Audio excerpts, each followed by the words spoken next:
בפרקים הקודמים הנחנו את היסודות למערכת עיצוב חכמה, אלסטית ודינמית, כזו שקל לתחזק ולשתף. בנינו יחד את מערך הטוקנס, את ספריית האלמנטים הגרפיים וספריות נוספות שתומכות במערכת ובפרויקטים עצמם. סדרת הסרטונים הזו תיקח אותנו לשלב הבא, בנייה של רכיבי UI, מכפתורים פשוטים, ליחסדות טופס ועד רכיבים מורכבים יותר כמו תפריטי צד. בפרק הזה אנחנו נכיר את הרעיון של אטומיק דיזיין, ואיך הרעיון הזה בא לידי ביטוי כשנרצה לבנות ספריית רכיבים. בואו נתחיל.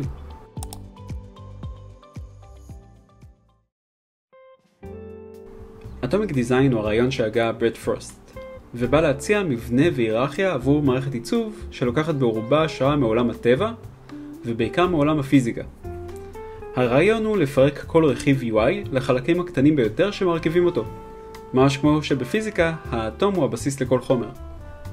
למשל, מערך של טופס ייחשב לאורגניזם שמורכב ממולקולות כמו שדות וכפתורים, שהם בעצמם בנויים מאטומים כמו טקסט, אייקון או מסגרת. המבנה הזה עוזר לנו לחשוב בצורה ברורה, לדבר באותה שפה ולבנות את המערכת שלנו ככה שהיא תהיה עקבית, גמישה וקלה לניהול. ישנן גם הרחבות לקונספט, אחת מהן היא של קריס סיד, שמדבר על שכבה נוספת בסיסית עוד יותר, איונס, ואליה אנחנו נתייחס. בואו נבחן את האלמנטים השונים שמרכיבים את האטומיק דיזיין. נתחיל מ-איונס, שהיא בעצם ההגדרה הנמוכה ביותר. היא תכלול בתוכה את ההגדרות הבסיסיות ביותר, כמו Design Tokens שהגדרנו בפרק מספר 6. אם נצטט את קריס סיד, מי שהגה את הרעיון, איון זו המקום שבו אנחנו יכולים לאחסן את כל התכונות שניתן ליישם על חלק או על כל הרכיבים, בין אם הם אטומים, מולקולות או אורגניזמים. אטומים יכללו את כל האלמנטים שיש להם נראות ויזואלית, אך אינם בעלי פונקציונליות בפני עצמם, כמו כותרות, אייקונים ואלמנטים גרפיים אחרים, ומשטחים כמו פאנלים. מולקולות הן הרכיבים שמורכבים מאטומים. לדוגמה, כפתור יכיל טקסט, אייקון ומסגרת. לכל הרכיבים האלה בפני עצמם אין משמעות אינטראקטיבית, אבל כשמחברים אותם ביחד, הם מייצרים רכיב אינטראקטיבי. אורגניזמים הם רכיבים מורכבים יותר, שמכילים בעצמם מולקולות ואטומים. לדוגמה, רכיב הדר יכלול בתוכו לוגו, שהוא בעצמו אטום, אבל גם כמה כפתורים, שהם בעצמם מולקולות. רכיב מסוג אורגניזם לרוב גם ישמש אותנו כתבנית, שנרצה להשתמש בה שוב לאורך כל המערכת שנבנה. מכאן אנחנו מגיעים להגדרות הרחבות יותר, טמפלטים ועמודים. בעיקרון מדובר בשתי הגדרות דומות מאוד. טמפלט כשמו הוא התבנית, לדוגמה עמוד טופס הוא תבנית שלפיה נוכל לבנות עמודים אמיתיים אחרים. לדוגמה עמוד הרשמה לאתר יהיה עמוד שהוא בעצם אינסטנס אמיתי שמבוסס על תבנית. לפי הגישה הזו, רוב ספריית הרכיבים שנבנה תתבסס על כמה מרכיבים בסיסיים שחוזרים על עצמם, פשוט בצירופים ותצורות שונות. אם נסתכל על ספריית MUI, שנשתמש בה כדוגמה בהמשך, אפשר לראות שיש שם קטגוריות כמו Input, Data Display, Feedback ו-Navigation. כאשר רק הקטגוריה הראשונה באמת מייצגת רכיבים בסיסיים.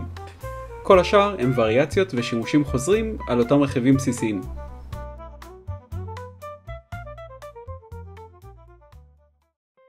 עכשיו, כשיש לנו הבנה מסוימת על הרעיון של אטומיק דיזיין, נוכל להיעזר בה כדי לבנות את מערכת העיצוב שלנו. הרבה מהעקרונות של אטומיק דיזיין כבר מופיעים במערכת שבנינו עד כה. למשל, החלוקה לטוקנס, אלמנטים גרפיים ו-UI קיט. כעת, כשניגש לבנות רכיבים מורכבים יותר כמו תפריט ניווט, נרצה לפרק אותם לרכיבים הבסיסיים שלהם. כפתורים, לוגו, רכיבי טופס, טקסט, אייקונים, בדג'ים ועוד. כל חלק קטן הוא יחידה שאנחנו כבר מכירים, וכשנרכיב אותם יחד נקבל את הרכיב השלם. בואו נסתכל על האטומיה של הרכיב המורכב כמו תפריט צד. הרכיב עצמו הוא אורגניזם. אם נפרק אותו, נראה שהוא מורכב מכמה חלקים. רכיב הדר, שהוא בעצמו מולקולה, והסקשנים השונים, שהם גם מולקולות.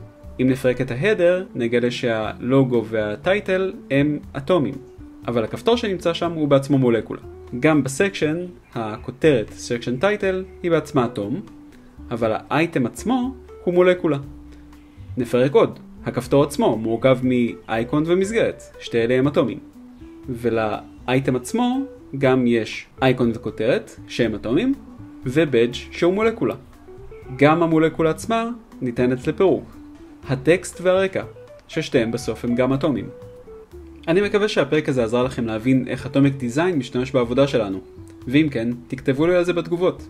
אל תשכחו להירשם לערוץ כדי להישאר מעודכנים בפרקים הבאים. בפרק הבא נתחיל לבנות את קובץ ה-UI קיט שלנו, ונלמד על הסטנדרטים החשובים ליצירת רכיבים. נתראה שם.